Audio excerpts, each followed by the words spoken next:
Thank you for pressing play on Don't Filter Feelings. I'm Lauren Layfield, and on this podcast we have conversations about issues that matter with people who have stories to share. This episode is all about difference and what it means, and I'm with Amy Conachan and Kieron Richardson. Amy and Kieran, welcome to Don't Filter Feelings. We are recording this podcast on the set of Hollyoaks. Kieran, was your old stomping ground, was it not? So do I live here at the moment? No, I don't think I do. I've got quite a controversial storyline, which means my family have kicked me out, rightly so. So I'm living in another house, which is somewhere in Hollyoaks. Nowhere has got an actual place that I know. It's a house that's somewhere in Hollyoaks, yes. Is it weird, like, when you come back and you've not acted in this place for a little while and you're reminded of the former storylines that you did? Well, you've moved my TV around a little bit. Oh, sorry. This is like a podcast, but it's like a film cast. We're actually getting filmed at the same time, so you can watch this, the inaugural show. It's like a ship setting sail. It's a little bit. Let's hope it doesn't sink, Amy.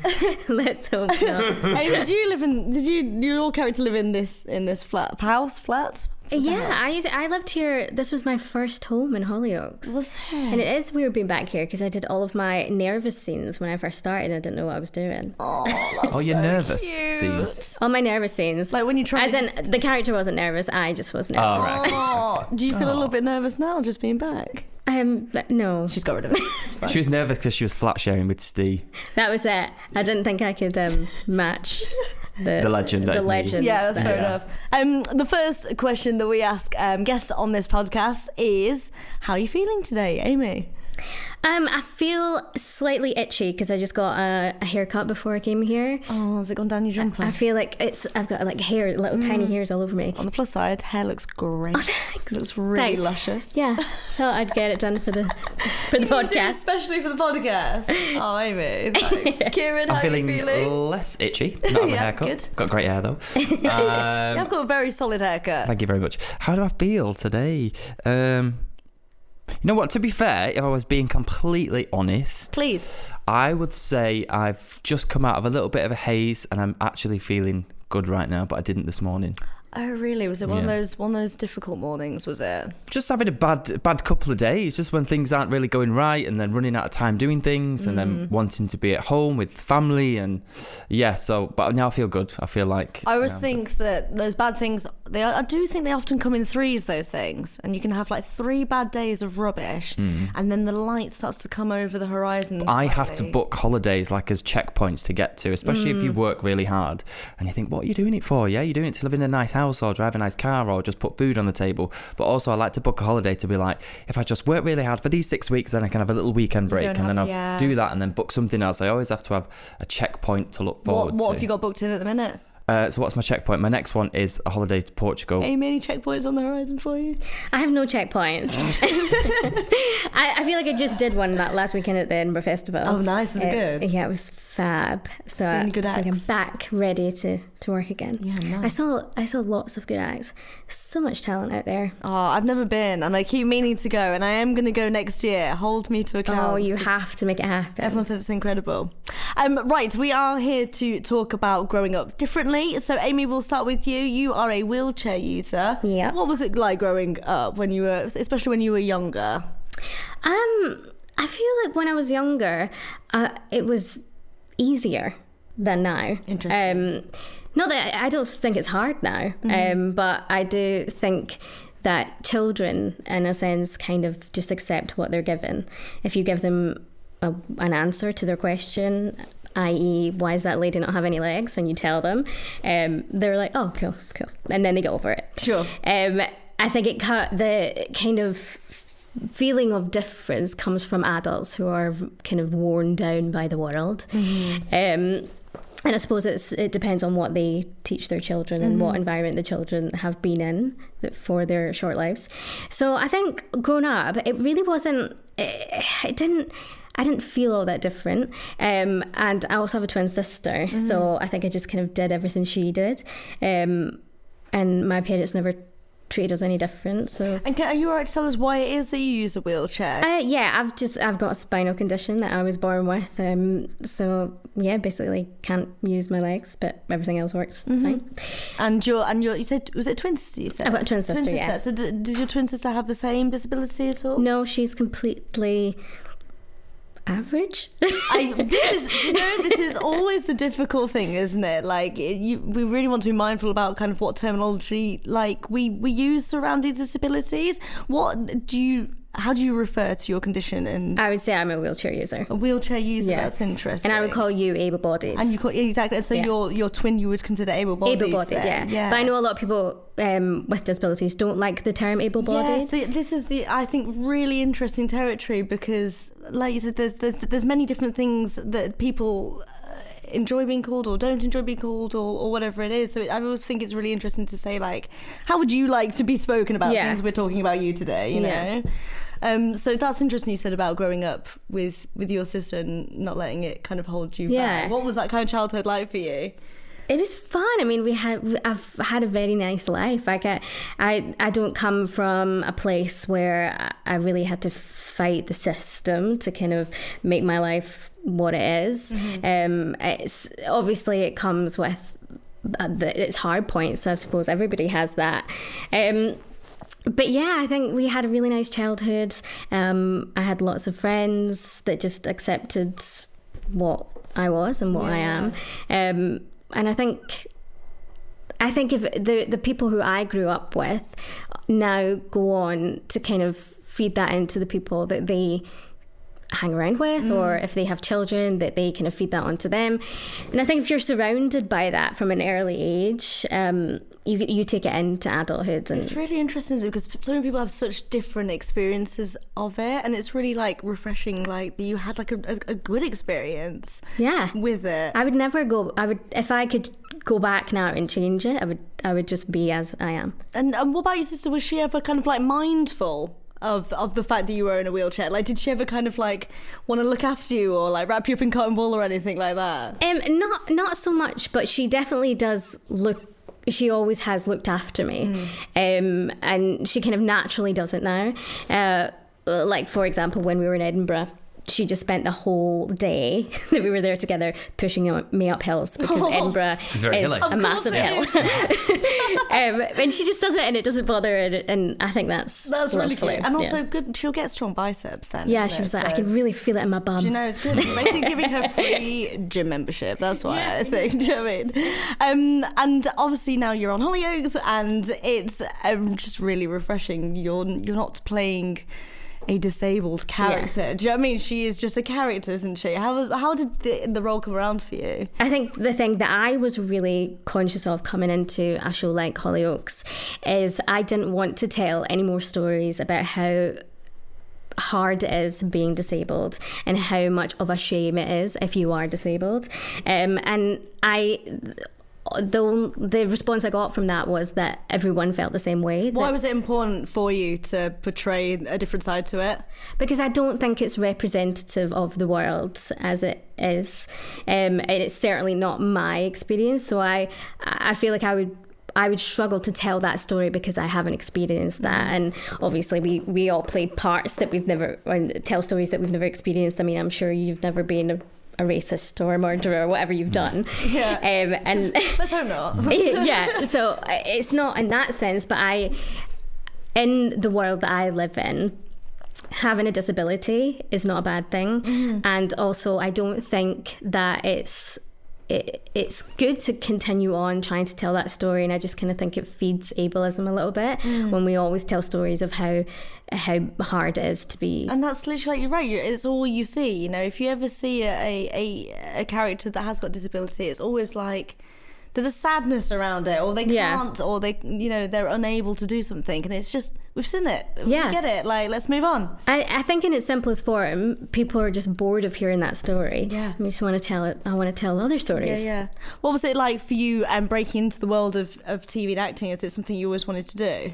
I always wanted to be an actress. When I was really little, my sister went to dance classes, and I kind of did that for a little bit, but kind of realised it wasn't for me. So then I went to my local drama, and I just was like, this is it, found it, this is the thing. And obviously it was difficult, and I went to a kind of more advanced drama group, and the lady there said to me, oh, you have no chance of ever getting into drama school. Because that, especially when they're a person of authority or older than you, you're taking what these people say is... At that moment in time, you must have thought she's the person that's going to make this happen for you. But she's actually the person that's trying to stop it for you as well. Yeah. So how to get past that? I mean, I'm very much the kind of person that if you tell me not to do something, then I'm going to want to do it. Love it. So... when she said that, I really, really, really wanted to prove that wasn't the case, that she was wrong in that sense. Yeah. And I got a lot of other very positive encouragement from everyone else in my life. So I just kind of went and did it. And I know it works differently for every single actor. I mean, we've not had the same, me, you, Kieran, haven't had the same journey to get to the same point in a sense. So... I'm not saying that the way I did it was exactly the right way, but I went to drama school in the end, which took many years to happen. And I think at the time, we didn't see a lot of people in the media who looked like me. And I think that scares people, and especially when you're in... we don't see that many people now, though, really. Yeah, but we've definitely moved on, though. I would definitely see a change. Still not a huge amount, considering we are in 2019. Yeah. Come on, guys. I completely agree, but I do think there is an effort now to make that change. Yeah. And what would you like to see in terms of representation on TV going forward? Like, where does it go next? I think we just need to see more people with disabilities that vary, and telling stories about normal people that... I almost feel like it starts in casting, where you don't pigeonhole people so much, where that character, when an agent gets a breakdown or whatever, they don't think, oh, well, the character isn't disabled, so I can't put you forward for it. Yes. It's like, well, it doesn't say that she's not, though. It doesn't say she's not, exactly, because your immediate thought would be, when that little bio comes through and they go female, 35-ish, blonde hair, like, oh, well, it doesn't say that they use a wheelchair, so, oh, you're not going to be appropriate for that. Do you know, like, that is like a thing that... it's changing that kind of bias, I think, that is ingrained in people's heads somewhat. Yeah, isn't definitely. it? It's just about thinking slightly differently and moving away from the patterns that's always been. Have you ever been to a casting before where they've specifically asked for a disabled actress or actor? Yeah, everything. How does that make you feel, though? I mean, I think at the time, because I'm relatively out, obviously I've been in Hollyoaks for 3.5 years now, and before that I was only a year out of drama school, so I think I was very happy to just ride the wave of whatever I was being put up for or getting, or opportunities that came my way, but as long as I still was very kind of set on, I didn't want to tell any sob stories. So as long as it wasn't that, I was kind of fine with it. It's a hard thing, isn't it? Because it's wanted, so they want to represent people, but at the same time, you don't want to just be like, well, hi, I'm in a wheelchair, so pick me. Yeah. Because you want to feel like you get these roles based on your abilities and your own merits and your expertise, isn't it? So it's a really hard one to tread, isn't it? Yeah, and that's a really hard pill to swallow if someone makes out that that's why you're here. You're here, yes. And I don't believe that that's why I'm here. I don't believe that's why I've been successful thus far.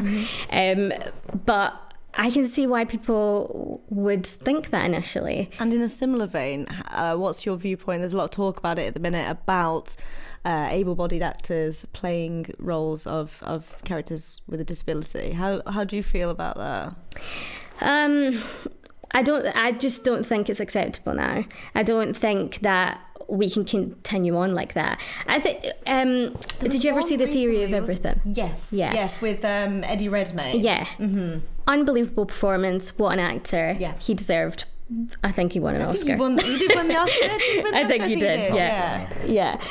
But there is a moment in that film where the character walks. Yeah. Well, not a moment, for half of the film at the beginning. So I understand that in that sense. Yeah. Thinking back now, just because it's now on Netflix, Glee, when that character was always in a wheelchair and the guy was not disabled. Yeah. I don't understand that. But I suppose if people aren't seeing enough people, they don't think they have. But then on the other side of that, if we were to flip it and go, if it's just based on talent, maybe they did have disabled actors up for the audition as well as able-bodied. Then, but what about if he was just the most talented out of that pool? It is a that. really hard debate, isn't it? Because you're exactly right. Like we were saying, we want people to get jobs based on their talent, merit and their talent and what they can do. But at the same time, if our mindset is wired into always going for, you know, the non-black person or the non-disabled person, you know, it gets really tricky then, doesn't it? Because at what point do we give them their opportunities that we need to be giving them? Yeah. And you don't want it to come across about ticking boxes either. That if we're in the entertainment industry and it's about entertainment, which comes from talent, that's where the main focus should be. And I get we should have like representation, but it has to be done in the correct form. Yeah, it can't be just to tick a box. Again, yes, exactly. Like gratuitous isn't going to make anyone feel good because, like you said, you don't want to arrive and feel like, oh, I've just. And like Amy's just said, all her storylines that she's done hasn't been focused on she's in a wheelchair or anything like that, and she's still here 3 years later, and we have a high turnover of cast in this show, don't we? Exactly. There's a murderer every week killing somebody off, and she's stuck around for 3 years. Now, but look at her, she's still going. Is based on talent. Exactly, absolutely, totally. And I completely agree, and I really hope that in that sense it was based on talent. But I do, when you're saying that we don't want it to be box ticking, I completely agree. I don't want to be a ticked box either.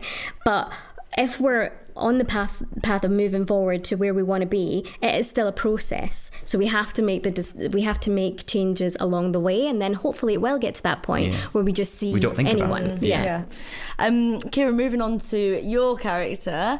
Your character is gay. Mm-hmm. You are gay yourself? Yep. What's it like to come out twice is the note I've got on this piece of paper just here. So if I was to go back to like school days, when obviously all I wanted to do was hide it from everybody, let alone tell the world. It would be crazy to think that just a few years from leaving school, I would so publicly tell everybody that I was gay. Once on telly, both on telly, my character and for me.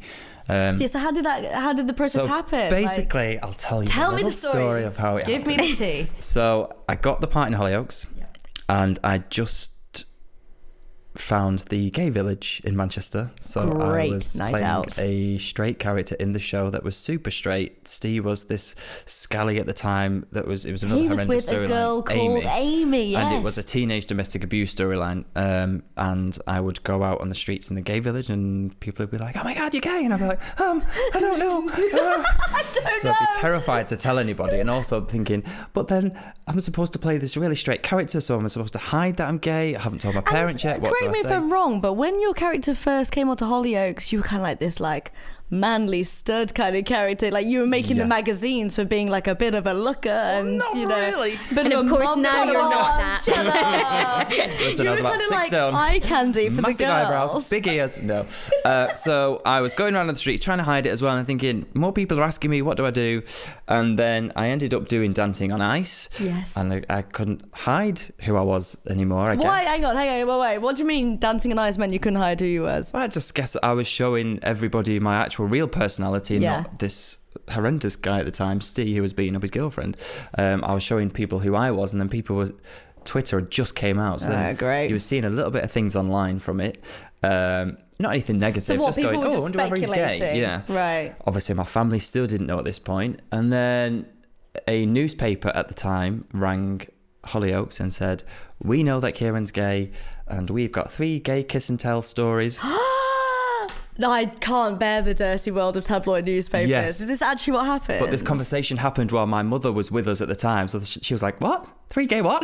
And I'm like, "Oh, Mum, let's sit down in the house and talk about this." So I can't believe this is your coming out story. Yeah, so we had a discussion with my mum, and it was quite emotional and amazing, because my mum had told me that when my nan was dying, one of the last things that she'd said to her was, "Tell Kieran I know he's gay, he's always been gay, and I love him." And I was like, that's one of the last things my nana ever said. God. She knew before I knew. Oh my God. So it was actually quite special how it happened. But then I had this grievance with how newspapers handle it. So I was like, it shouldn't be like this. A straight person shouldn't be on the front of whatever newspaper saying, guess what, guys, I'm straight. Yeah, totally. Give me all this money for saying it. Right. It's just the ethics about it is all completely wrong. And I wanted to get through this dancing competition just on that, and either not get sympathy votes because people felt sorry for me of how it had happened, or it could have gone the other way. People were like, get him out. Oh, I didn't know what was going to happen. I just wanted to get through the show, and that was it. What point in the competition were you at this point? Like, I got all the way to the final.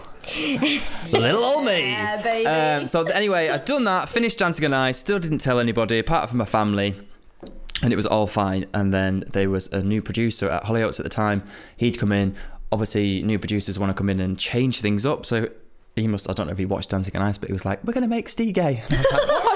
And just like that, it happens. So yeah, then I had to think about it and be like, okay. So did the production knew you were gay at that point? Yeah, but I don't think it was because he's gay, we're going to make the character right, gay. It was just interesting that they knew they were going to do this domestic abuse relationship in a same-sex, and I'd just been the abuser in a teenage relationship, and then they wanted to turn the abuser into the victim, so it all would have tied in together.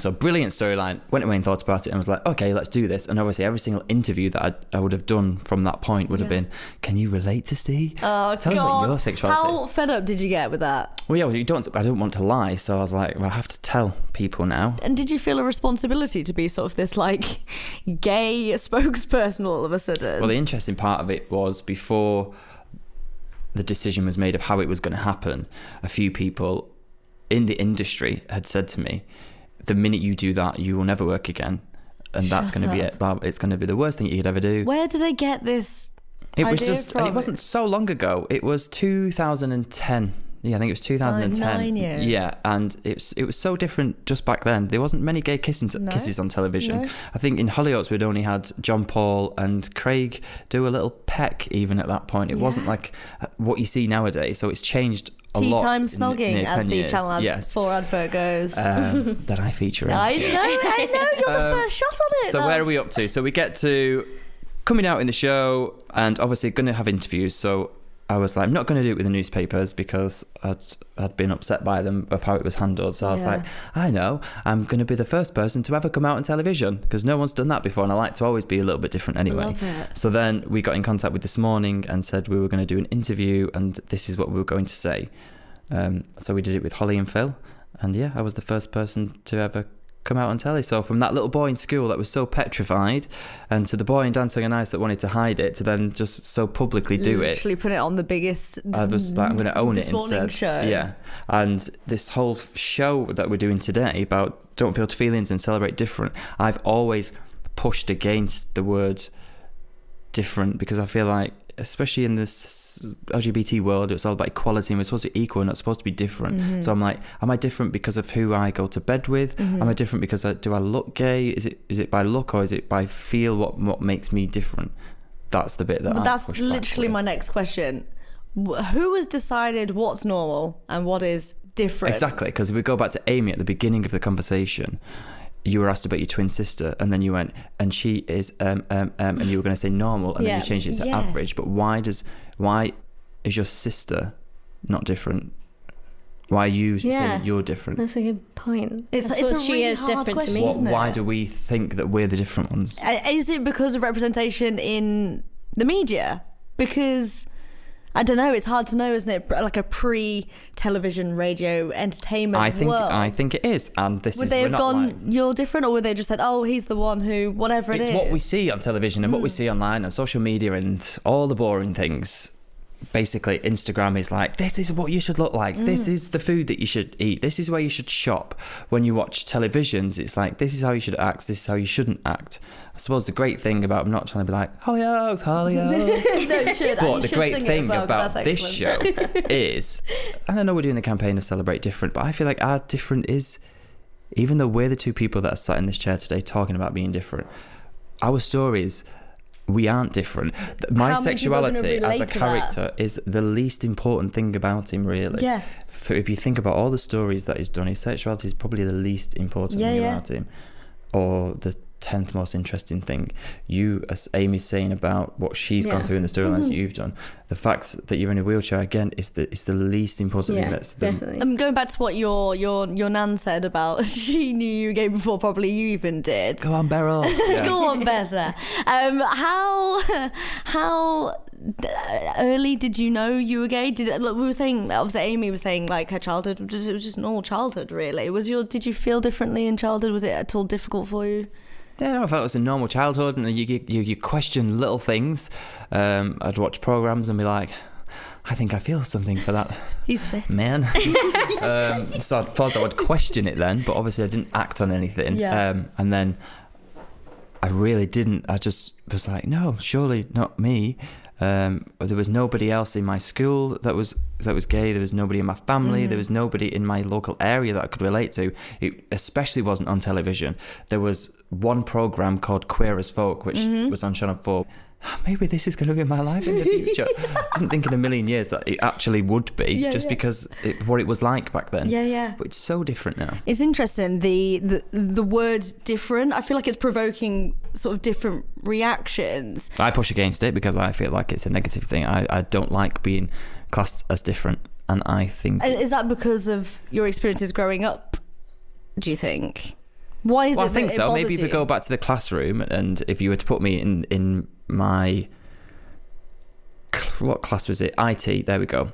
This is a great one. IT, the only thing that made me different to everybody else in that class, apart from there was boys and girls, mixed gender, would be I was the secret gay one. So that makes me different. That's your perception, so that's why I push against that, because now I'm always that boy in IT throughout my whole life, because I am the gay one. But why does that make me different? And it's so interesting because anyone from the outside will go, well, no, Kieran's different because he's yay height and he's got like brown hair, he's got like blue eyes. Do you know what I mean? But I wish I could think like that. You can only lock into that one, or you could only lock into that one thing at that point because it was so important to you. Whereas Amy, I feel like what does difference mean to you? Well, I think there is a difference between when you think you're different and you're trying to hide that, whereas there's absolutely no way that I could hide my difference. It's very in your face. It's a physical thing. And I think for that, you just have to accept that. So different in that sense, to me, is just a fact. It's not